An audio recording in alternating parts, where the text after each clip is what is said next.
Hello जय हिंद दोस्तों, मैं शुभम आपका स्वागत करता हूं आपके अपने इस यूट्यूब चैनल शुभम क्लासेस में। आज हम एक आर्मी अग्निवीर के लिए कंप्लीट पूरे 50 प्रश्नों का मॉडल टेस्ट पेपर लगाने वाले हैं, जिसके अंदर हम सामान्य ज्ञान, सामान्य विज्ञान, मैथ्स और रीजनिंग चारों सेक्शन कवर करने वाले हैं। मैं उम्मीद करूंगा सेशन आपके आने वाले एग्जाम के लिए हेल्पफुल लगेगा। चलिए अपनी क्लास स्टार्ट करते हैं। और देखिएगा, प्रश्नों की संख्या टोटल 50 है और मैं आपको टारगेट दे रहा हूं 45 प्लस क्वेश्चन राइट करने का। सबसे पहले आप सभी से माफ़ी चाहूँगा कि इतने इंपॉर्टेंट समय में, जब आपका एग्ज़ाम बिल्कुल नज़दीक है, मैं आपके लिए क्लासेस अवेलेबल नहीं करवा पा रहा था।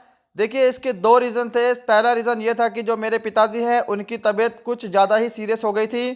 खैर, भगवान का शुक्र है कि अब वो बिल्कुल सही हैं। और दूसरा रीज़न ये था कि उसके बाद जो मेरा ये अपना यूट्यूब चैनल है, इसका एक्सेस मेरे पास से चला गया था, जिसके कारण हम अपनी क्लासेस अपलोड नहीं कर पा रहे थे। एक बार तो ऐसा लग रहा था कि ये जो हमारा चैनल है ये शायद अब चला जाएगा, इसका एक्सेस हमें मिलेगा ही नहीं। सारी उम्मीदें खो दी थी। फिर एक भाई का मुझे एड्रेस मिला जिन्होंने मेरा ये चैनल रिकवर करके दिया है और मैं आज आपके सामने क्लासेस यहाँ पर लगा पा रहा हूँ। तो देखिएगा, इतने दिन से हमारी क्लासेस नहीं हुई हैं, इसका मतलब ये तो नहीं है कि आपने तैयारी नहीं की होगी। आपके पास बुक्स भी अवेलेबल थी और आपने अदर जो यूट्यूब चैनल है, जो हमारे साथी टीचर पढ़ाते हैं, उन सबसे पढ़ा होगा। तो क्यों ना आज एक आर्मी का कंप्लीट पूरे 50 प्रश्नों का मॉडल पेपर लगाया जाए। सभी को अपना टेस्ट बिल्कुल कंप्लीट लगाना है। लास्ट में सभी का स्कोर मुझे कमेंट बॉक्स में चाहिए ही चाहिए। तो चलिए अपनी क्लास स्टार्ट करते हैं। तो देखिएगा, यहाँ पे सेक्शन है सामान्य ज्ञान के 15 क्वेश्चन डिस्कस करने वाले हैं।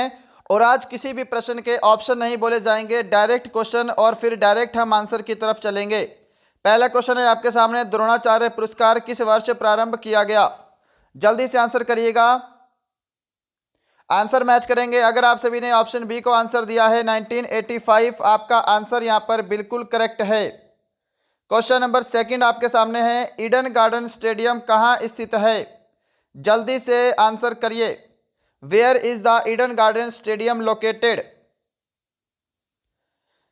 ईडन गार्डन स्टेडियम जो है, यह क्रिकेट से संबंधित एक स्टेडियम है और यह कोलकाता, पश्चिम बंगाल में स्थित है। ऑप्शन बी आपका यहां पर बिल्कुल करेक्ट आंसर होगा।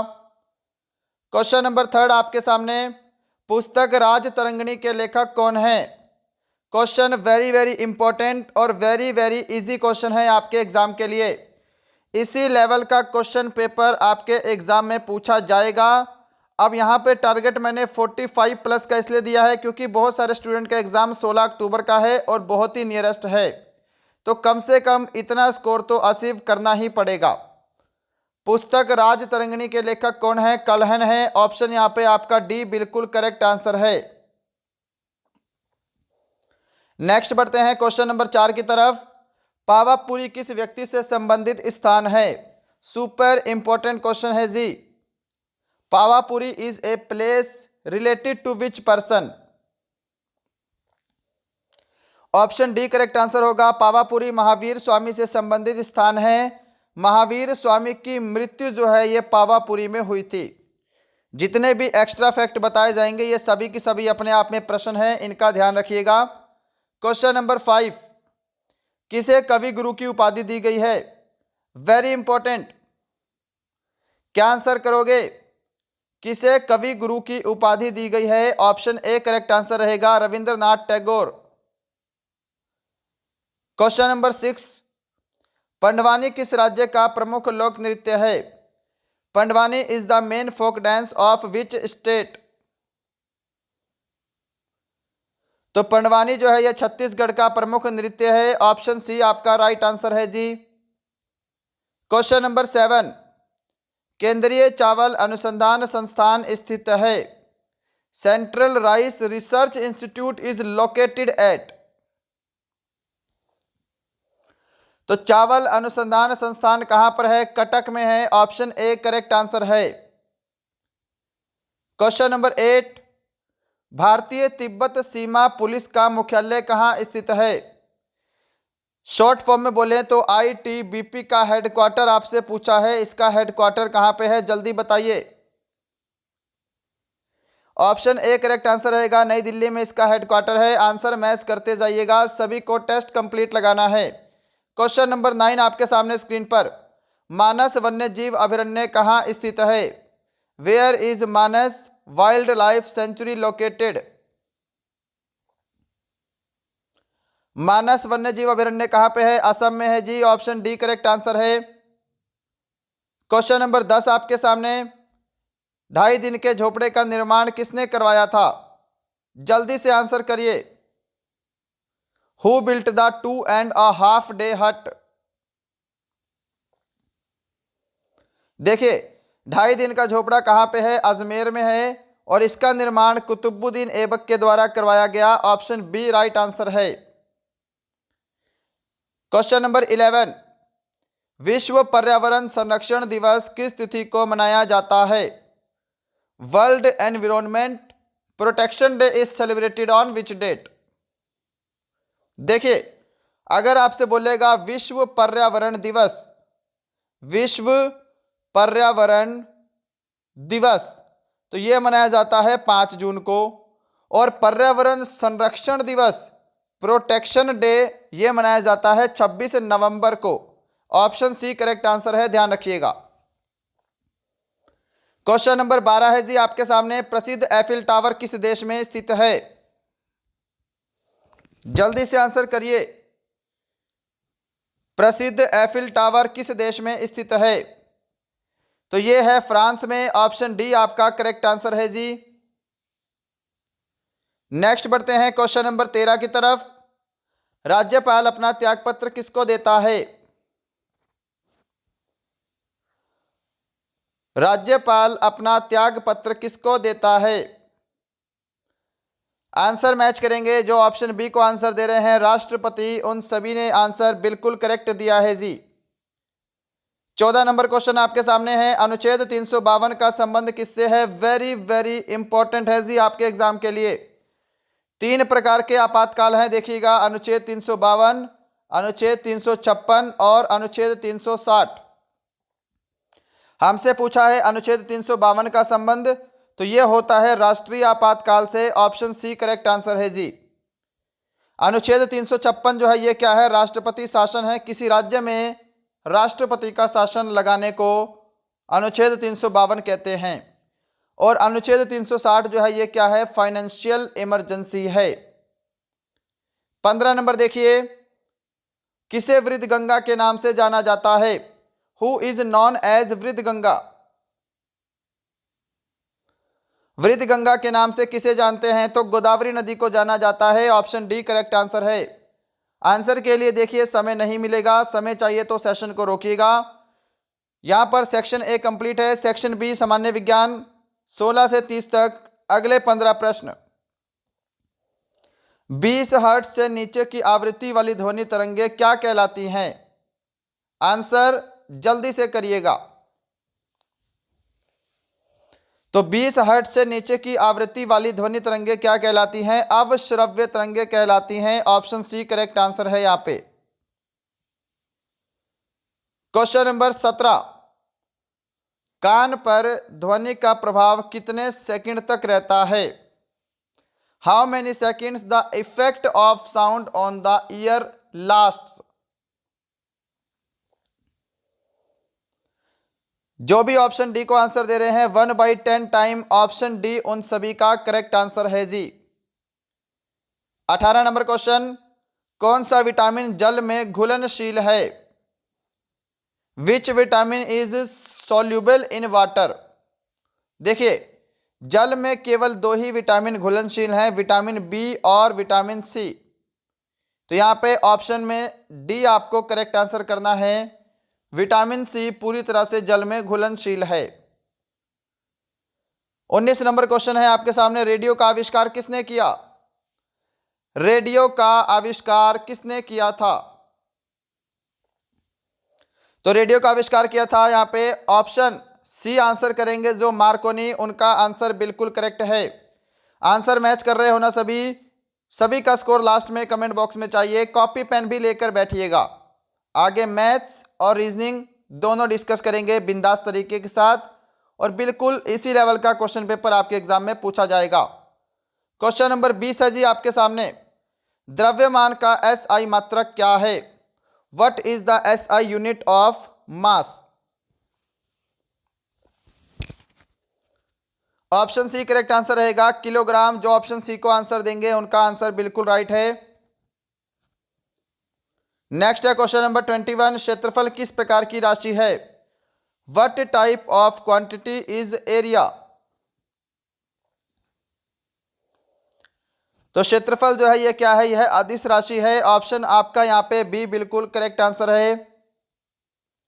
Question number 22। ऑस्टियोलॉजी में किसका अध्ययन किया जाता है? What is studied in osteology? तो ऑस्टियोलॉजी में अस्थियों का अध्ययन किया जाता है। ऑप्शन आपका डी बिल्कुल करेक्ट आंसर होगा। 23 नंबर क्वेश्चन है जी आपके सामने। अंतरिक्ष यात्री को अंतरिक्ष कैसा दिखाई देता है? सबसे सिंपल प्रश्न है जी ये, प्रत्येक एग्जाम में पूछा जाता है और सभी को यह क्वेश्चन आसानी से याद होना चाहिए। अंतरिक्ष यात्री को अंतरिक्ष जो है यह काले रंग का दिखाई देता है। ऑप्शन डी करेक्ट आंसर होगा। क्वेश्चन नंबर 24 है जी आपके सामने, आंसर करिए। ड्यूटेरियम ऑक्साइड किसका रासायनिक नाम है? Deuterium oxide is the chemical name of. Deuterium oxide का फॉर्मूला होता है D2O और ये जो है भारी जल का रासायनिक सूत्र है। ऑप्शन आपका बी बिल्कुल करेक्ट आंसर है। क्वेश्चन नंबर 25 है जी आपके सामने स्क्रीन पर। शरीर में एनीमिया रोग किसकी कमी से होता है? Anaemia disease in the body is caused by the deficiency of. शरीर में एनीमिया रोग जो है यह किसकी कमी से होता है? आयरन की कमी से होता है। ऑप्शन सी करेक्ट आंसर है आपका। चलिए बढ़ते हैं क्वेश्चन नंबर 26 की तरफ। नींबू में कौन सा अम्ल पाया जाता है? विच acid is found in lemon? तो नींबू में कौन सा अम्ल पाया जाता है? नींबू में सिट्रिक अम्ल पाया जाता है। ऑप्शन डी आपका बिल्कुल करेक्ट आंसर होगा। Question number 27। सबसे सिंपल, एक वयस्क मानव शरीर में कुल हड्डियों की संख्या कितनी होती है? ऑप्शन डी जो आंसर दे रहे हैं 206, उनका आंसर बिल्कुल करेक्ट है। क्वेश्चन नंबर 28 आपके सामने स्क्रीन पर है। विद्युत ऊर्जा को यांत्रिक ऊर्जा में बदलने का कार्य करता है। और ध्यान रखिएगा आपका एग्जाम है 16 अक्टूबर को। अगर देखिए ये आर्मी अग्निवीर का पहला एग्जाम है तो हो सकता है आपको पिछले एग्जाम्स की तरह आर्मी के इस बार भी क्वेश्चन पेपर घर ले जाने के लिए दिया जाए। तो अगर आपको क्वेश्चन पेपर घर ले जाने के लिए दिया जाएगा तो आपको 75 664 101 वाले नंबर पे व्हाट्सअप करना है फोटो खींच के, ताकि मैं इस पेपर का सॉल्यूशन आपको यूट्यूब चैनल पे जल्द से जल्द करवा सकूं। 75 664 101 वाले नंबर पे आपको अपना क्वेश्चन पेपर एग्जाम देने के बाद सेंड करना है, अगर आपको पेपर घर ले जाने के लिए दिया जाता है। विद्युत ऊर्जा को यांत्रिक ऊर्जा में बदलने का कार्य कौन करता है? तो ये विद्युत मोटर करती है। ऑप्शन बी करेक्ट आंसर है जी। क्वेश्चन नंबर 29 आपके सामने है। विद्युत बल्ब में कौन सी अक्रिय गैस प्रयुक्त होती है? Which inert gas is used in electric bulb? देखिए अक्रिय गैस की बात करेंगे तो अक्रिय गैस आर्गन प्रयुक्त होती है। ऑप्शन बी करेक्ट आंसर है। और अगर आपसे सिंपल पूछता कि विद्युत बल्ब में कौन सी गैस पाई जाती है तो आपको नाइट्रोजन भी आंसर करना है। नाइट्रोजन और आर्गन ये दोनों की दोनों गैसें बल्ब के अंदर पाई जाती हैं। क्वेश्चन नंबर 30 है आपके सामने, सामान्य विज्ञान का लास्ट क्वेश्चन। कौन सा रोग मच्छरों के द्वारा नहीं फैलता है? Which disease is not spread by mosquitoes? तो यहां पे टाइफाइड ऐसी बीमारी है जो कि जीवाणु के द्वारा होती है, मच्छरों के द्वारा नहीं फैलती है, ध्यान रखिएगा। तो यहां पे आपका सेक्शन ए और सेक्शन बी दोनों कंप्लीट होते हैं। बढ़ते हैं सेक्शन सी की तरफ, मैथ्स यानी कि गणित। पूरे के पूरे 15 प्रश्न। अब यहां से बहुत सारे विद्यार्थी वापस जाएंगे तो देखिएगा आपका एग्जाम बिल्कुल नियरेस्ट आया है। आपको ये नहीं पता कि किसकी क्लास में से कौन सा क्वेश्चन हूबहू आपके एग्जाम में पूछा जाए।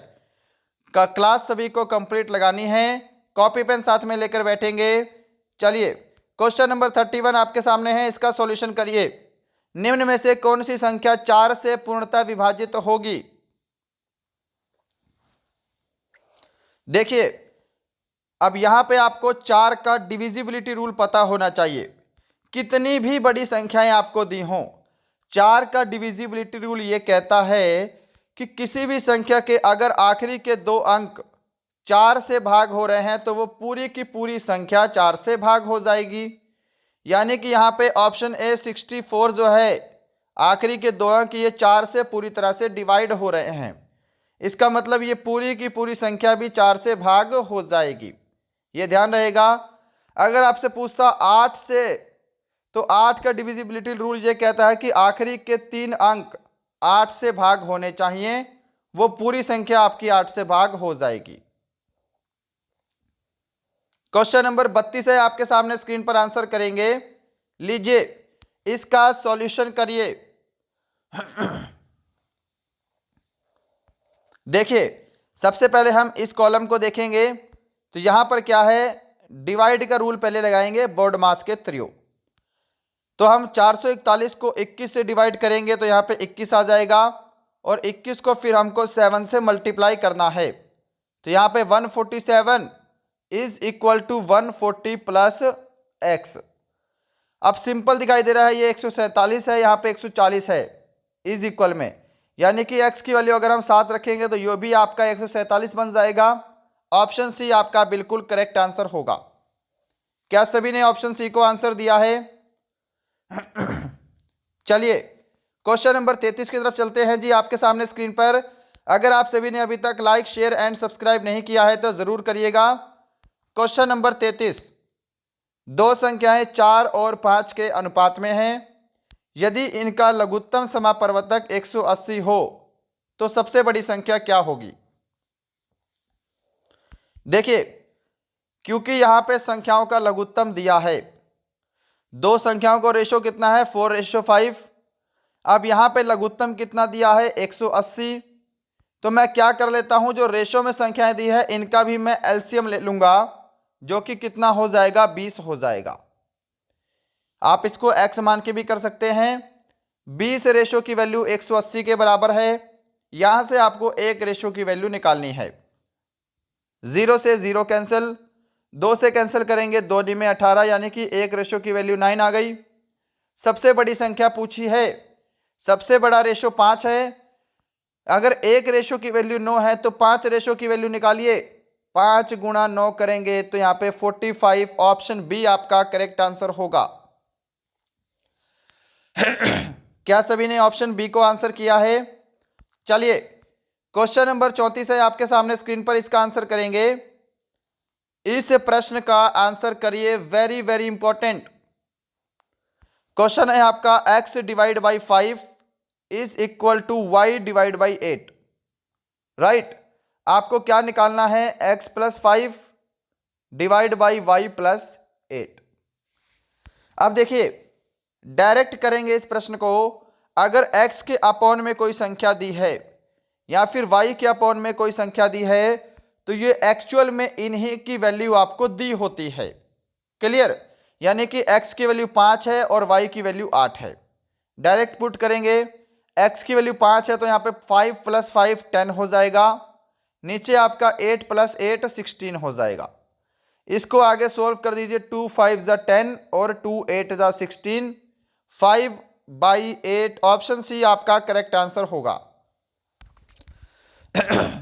क्या सभी ने ऑप्शन सी को आंसर किया है?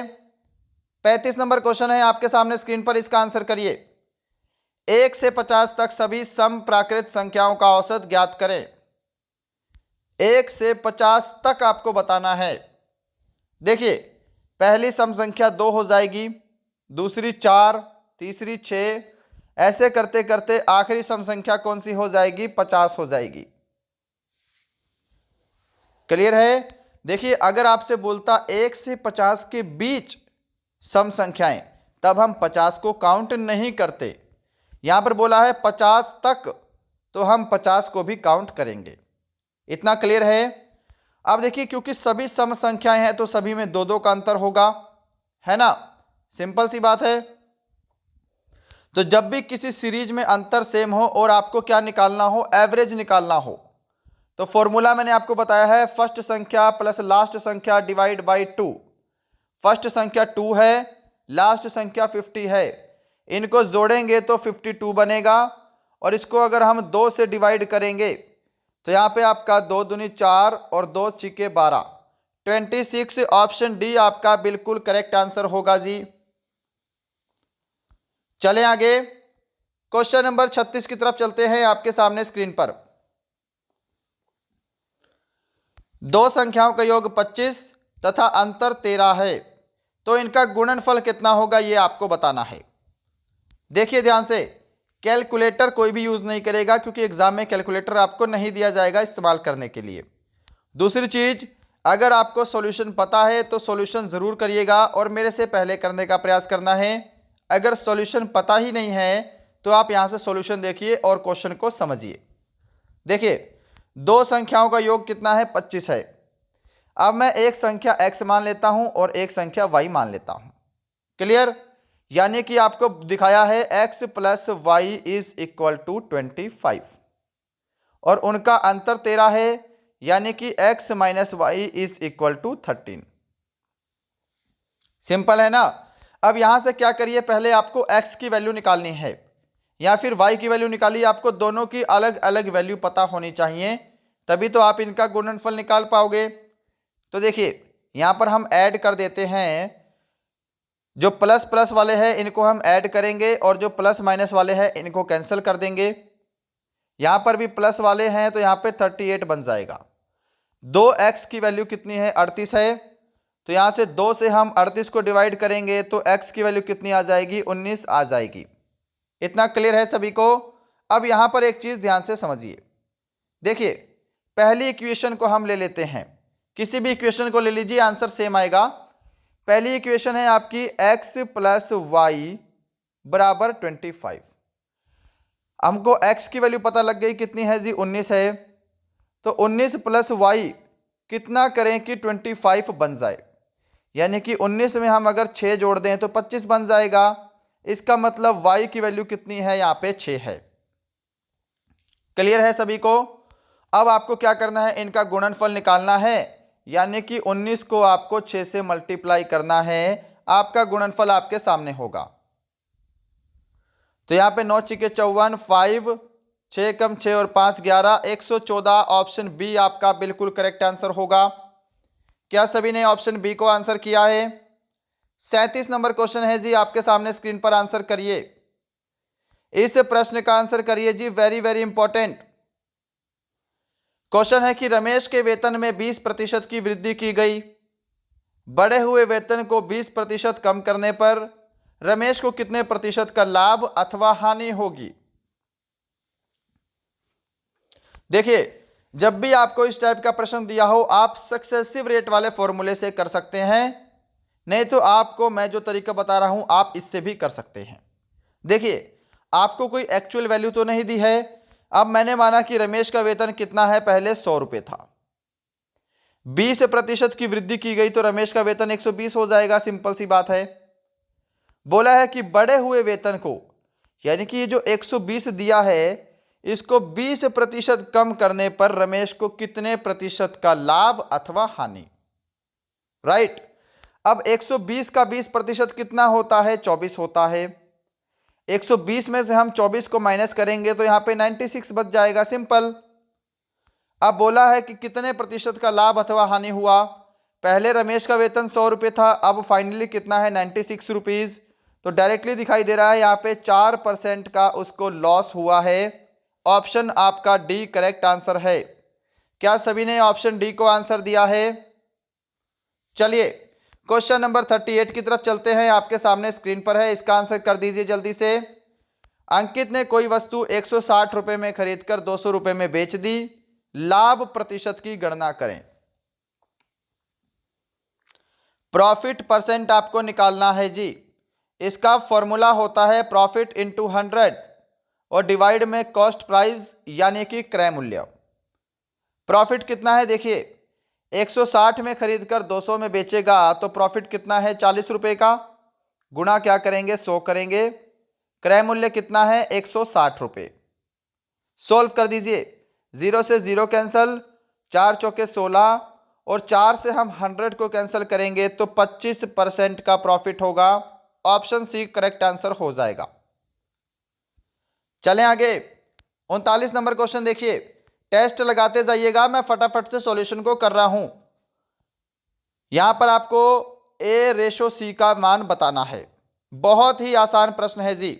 देखिए यहां पर मैं लिख लेता हूं ए रेशो बी रेशो सी। ए रेशो बी की वैल्यू कितनी है जी 4:5 है।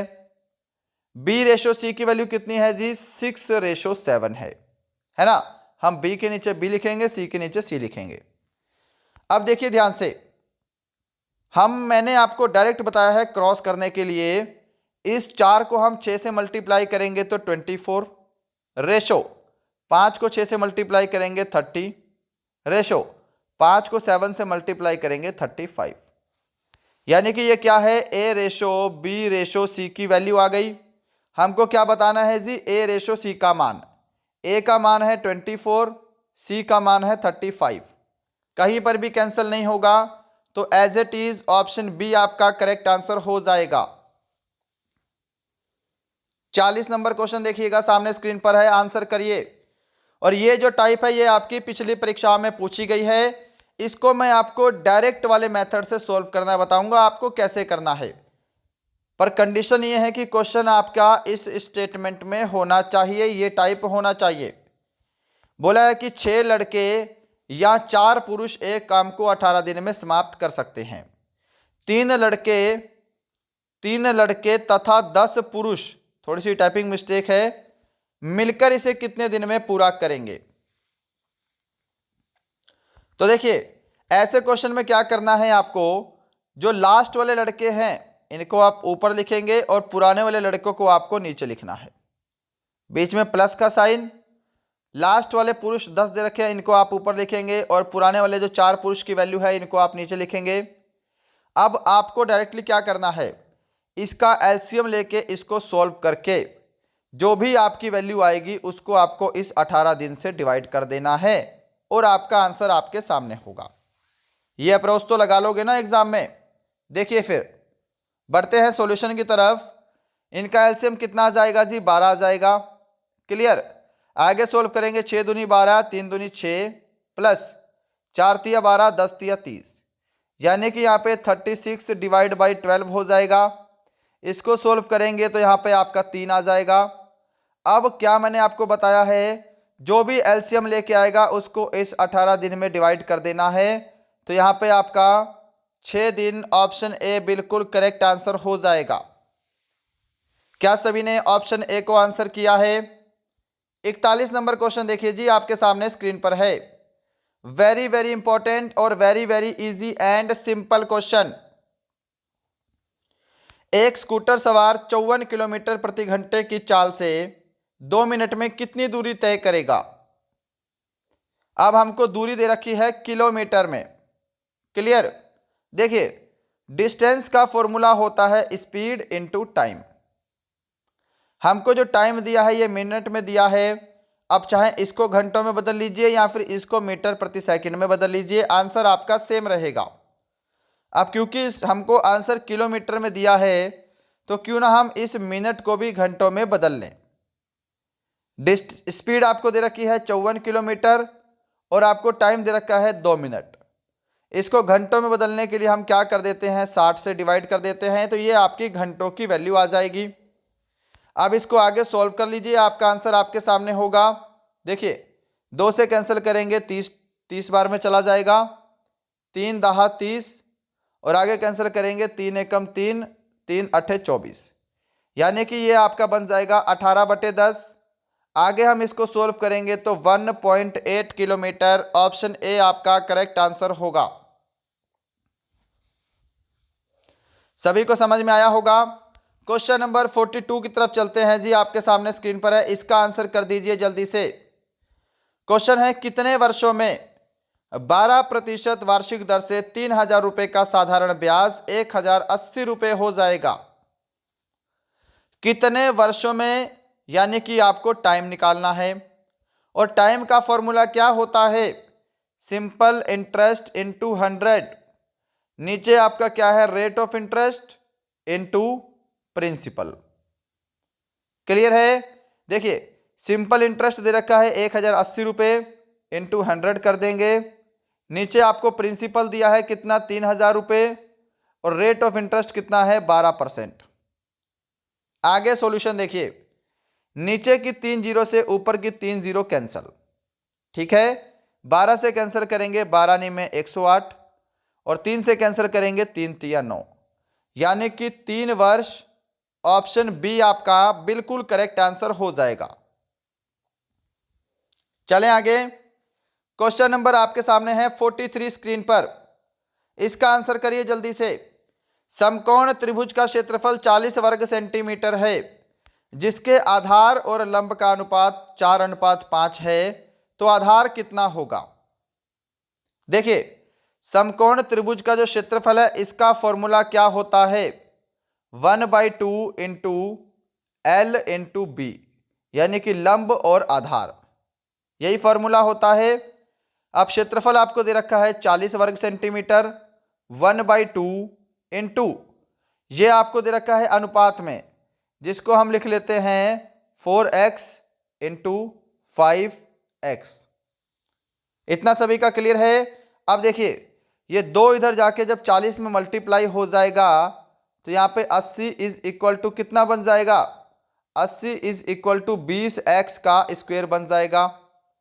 20 से हम किसको भाग करेंगे, 80 को भाग करेंगे, तो यहाँ पे 4 is equal to X square बन गया, यानी कि आपकी x की वैल्यू कितनी आ जाएगी, 2 आ जाएगी। अब आपकी x की वैल्यू 2 आई है, हमको बताना है आधार कितना होगा। और आधार कितना है जी, यहाँ पे आधार की वैल्यू दे रखी है आपको 4। तो अगर x की वैल्यू 2 है तो 4x की वैल्यू कितनी हो जाएगी, 8 हो जाएगी। सिंपल सी बात है, ऑप्शन ए आपका करेक्ट आंसर होगा। क्वेश्चन नंबर 44 है आपके सामने, आज का सेकंड लास्ट क्वेश्चन मैथ वाले सेक्शन से। आपको 21वां पद बताना है। अब देखिए जब भी ऐसा प्रश्न आपके सामने आए, आपको हमेशा 2-3 काम करने हैं। सबसे पहले आपको ये चेक करना है कि ये क्या सीरीज में जो अंतर है वो सेम है। तो देखिए यहाँ पर सब पूरी की पूरी सीरीज में 3-3 का अंतर है। इट मीन्स इसमें अंतर सेम है, यानी कि ये क्या है, एपी की सीरीज है, अरिथमेटिक प्रोग्रेशन। अब इसमें कभी भी आपको एनवां पद निकालने को बोले, इसका फॉर्मूला होता है a plus n-1 d। Clear है। a क्या है, जो पहली संख्या होती है 5, प्लस n क्या है, जो पद आपको निकालना है वो, यानी कि 21 में से हम 1 माइनस करेंगे तो यहाँ पे 20 बचेगा। और d क्या होता है, इनके बीच का कॉमन डिफरेंस, जो कि 3 का है, तो मैं यहाँ पे 3 लिख दूंगा। अब देखिए 20 को 3 से मल्टीप्लाई करेंगे 60, और प्लस में हम 5 को ऐड कर देंगे तो 65। ऑप्शन आपका डी करेक्ट आंसर हो जाएगा। सभी ने ऑप्शन डी को आंसर दिया होगा। क्वेश्चन नंबर 45 है मैथ्स का लास्ट क्वेश्चन आपके सामने। 16 के वर्गमूल एवं 4 के वर्गमूल का गुणनफल क्या होगा। वेरी इजी क्वेश्चन है जी। देखिए 16 का वर्गमूल करेंगे तो यहां पे कितना बचेगा, आपका 4 बचेगा। अगर हम 4 का अंडर रूट निकालते हैं तो यहां पे 2 वैल्यू बचेगी।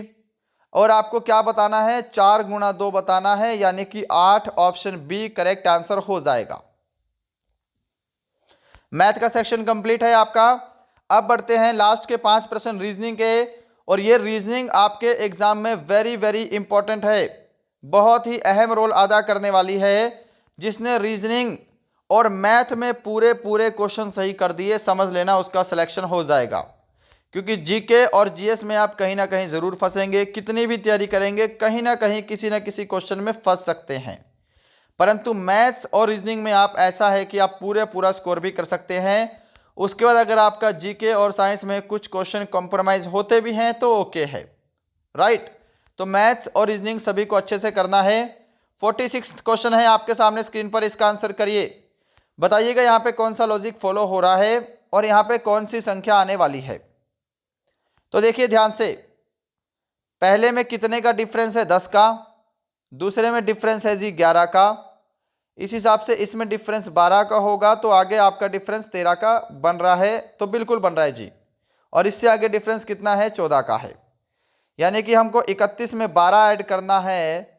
अगर हम 31 में 12 को जोड़ देते हैं तो ये आपका बन जाता है 43, यानी कि ऑप्शन आपका बी करेक्ट आंसर हो जाएगा। 47 नंबर क्वेश्चन देखिएगा जी, आपके सामने है, निम्नलिखित में से गलत पद का चयन करें। गलत पद बताना है, कौन सा पद इसमें सबसे गलत है।